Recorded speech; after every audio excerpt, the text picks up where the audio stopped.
What's up, gamers? It's Absurd here, and today I'm going to analyze the angriest character in Armored Core 6, a pilot with more L's than an intellectually dull millennial. Gun 5 Iguazu.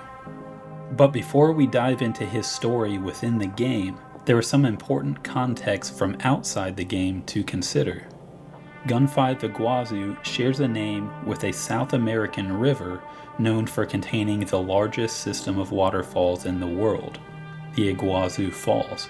The name Iguazu comes from a Guarani word meaning great water, referring to the river and its massive waterfalls. Local legends tell a few slightly varied creation myths of the great waterfalls, though they all generally go like this. A great serpent god fell in love with a beautiful maiden living in a riverside village and commanded the village chief to offer her up to him. However, the maiden eloped down the river in a canoe with her human lover. Angered by this, the serpent god slithered up the river, displacing the earth to form the great waterfalls, causing the canoe to crash. Accounts differ on whether or not the couple died or were eternally separated on opposite sides of the river by the accident. But regardless, this remains a story of violent anger and jealousy. It's a story of the worst kind of incel, someone who promotes or enacts violence towards sexually active people out of jealousy and entitlement. It is no coincidence that Iguazu shares his name with this legendary river. You are probably wondering what the hell Armored Core has to do with sexuality, and I might again refer you to the horny AC character art all over the internet right now. But I'm speaking from a place of allegory. Water in most myths represents sexuality. Think of the alluring sirens in the sea who seduced sailors to their death, or the goddess of love and sexuality, Aphrodite, who was born out of sea foam, or water nymphs who lived in forest springs and are the namesake of the term nymphomania. Armored Core 6 plays on this theme, using watery language with regards to coral. The coral tide and the coral flow combined with the concept of symbiosis as allegory for sexual relationships. The coral voices are the nymphs in the spring. Exploring the intertextual relationship between Iguazu and these mythical sexual elements may give us greater insight into his story. So let's get into it. Iguazu is introduced to us in the mission Attack on Gallia Dam, and already we have a water reference. He immediately has a bad attitude towards us, completely unrelated to the allegorical context I've set so far. There is also little context in the mission for understanding why he acts so hostile, other than the word freelancer. If we die in the alt version of this mission, Iguazu mentions how he hates freelancers. But based on his exchanges with Michigan, we can start to put together how this might be a jealous hatred born out of his resentment for authority. When this mission concludes, he sends us a message. You got lucky, Merc. You were the only warm body they could find. The Red Guns are going to be first over the wall. Have fun watching from the sidelines.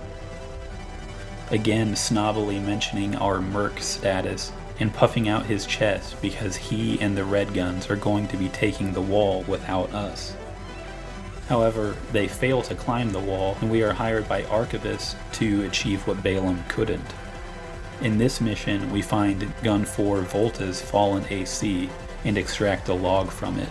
The log shows Volta defending Michigan, but reveals that Iguazu has gone AWOL for the mission, likely out of rebellion against authority. It's possible that Balaam would have taken the wall had Iguazu been there, and desertion was his way of sticking it to the man. After taking the wall, we get arena access and learn more about Iguazu. His arena bio tells us that he underwent 4th gen augmentation as a means of settling his gambling debt, which suggests that working for Balaam, or even piloting ACs in general, may be a necessity rather than a choice, and could be a major source of his animosity towards Michigan. The bio also mentions his characteristic uncooperative attitude and establishes a history of starting fights that he can't finish. The next time we run into Iguazu is during the data breach mission, where we are defending Carla's data from the Coyotes. It turns out the Coyotes hired help as well, and Iguazu shows up, mentioning how he was just trying to make some extra money, but will happily take us out in the process. The curious thing about this, though, is how he is apparently operating as a freelance mercenary despite his open hatred for freelancers, particularly 621.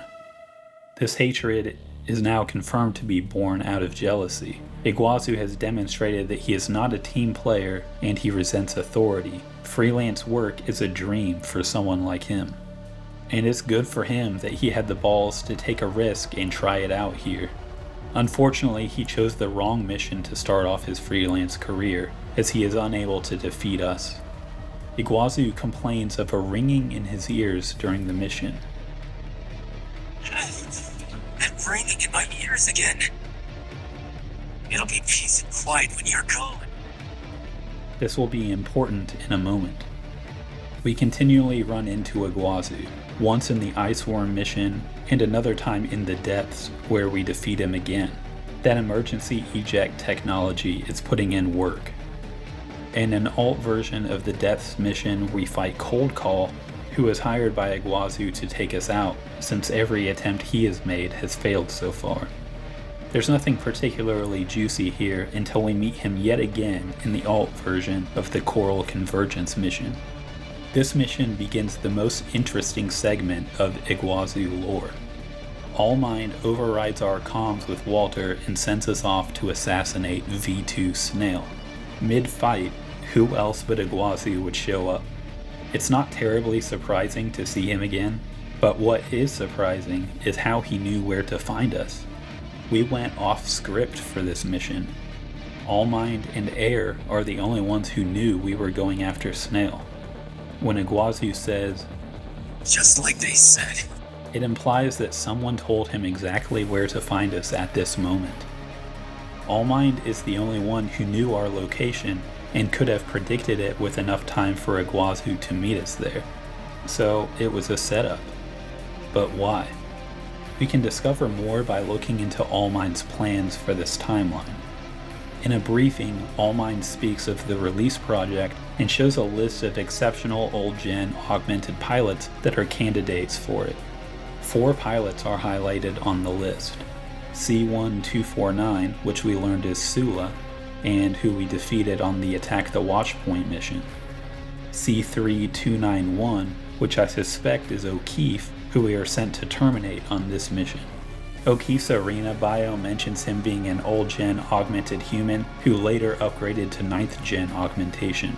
Allmind's interest in him implies that there was still enough of the old-gen coral augmentation functioning. Either that or O'Keefe became a liability once Allmind determined that too much of the 3rd gen augmentation had been overridden.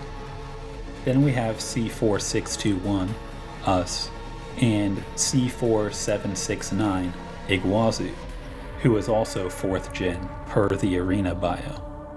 Of the 4 candidates, Sula and O'Keefe are dead, so only 621 and Iguazu remain viable. Allmind lures both candidates into a trap to eliminate Snail and have the 2 candidates essentially compete to the death for their role in the release project, eliminating the weaker candidate who could still pose a threat to the project's success, as O'Keefe had. There is little risk of failure here for Allmind, because even if Iguazu is the one who triumphs in the end, Allmind anticipates Air will make contact with him, creating a new trigger for release. The ringing in his ears that he hears around us is the muted voice of Air that he can hear because of his similar augmentation. And if he defeats us in this fight, the sounds in his head get stronger. That noise! My head! This suggests that Air may be attempting contact with him, though I doubt that would go well for her. We end up defeating Iguazu again, only for him to come back again in the final mission. All Mine wastes no part of the buffalo, and after we had defeated Iguazu on the last mission, All Mind integrated his consciousness into itself. All Mind intends to do the same to 621, using Iguazu to defeat us now that all the pieces of the release project are in place. Iguazu mentions he became one with All Mind so he could crush us, but I doubt he had much of a choice in the matter. He has a habit of deluding himself into thinking he has more control than he does in reality. And this final fight confirms that Iguazu has indeed been hearing a distorted version of Air's voice in his head all along. He is irritated by proximity to our symbiosis with Air, and it motivates him to violence against her and us. Much like the serpent god in the legend was angered to violence by the maiden's relationship with her lover. The god was selfish and possessive in its approach to relationship with the maiden. Likewise, the twisted symbiosis that Iguazu forms with All Mind is one of dominance and control. He doesn't care about All Mind or its plans. He uses the AI for his own selfish and violent goals. This mechanical substitute for symbiosis is an object for his own desires, much like pornography is used as a substitute for true intimacy. Furthermore, he is frustrated and angered by the choral voices around him that represent that true symbiosis. Iguazu also reveals his sense of entitlement here. The quality that makes 621 so special is our openness to contact with Air. And rather than embracing the choral voices in his head to unlock that special quality, Iguazu rages against it out of his fixation with dominance and control. He is unwilling to compromise his autonomy in a relationship, not with Michigan, or Volta, or the choral. He intends to crash our canoe, so to speak, and successfully does for a moment, separating us from Air in his resonant rage. But though he may be a snake, Iguazu is no god. His final words reveal his obvious envy, and it feels good to finally put him down. We love to hate the hater. But it's still tragic in a way. As a foil to 621, Iguazu did have it all. He had a leader in Michigan who cared for him and forgave his faults. He had Gen 4 augmentation and could hear the choral voices. He had a unique potential for symbiosis like we had with Air.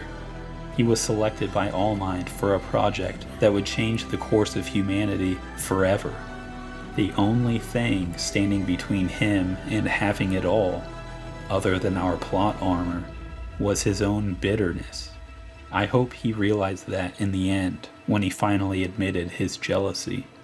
And I hope we can all learn a thing or two from the tragedy of Gun 5 Iguazu.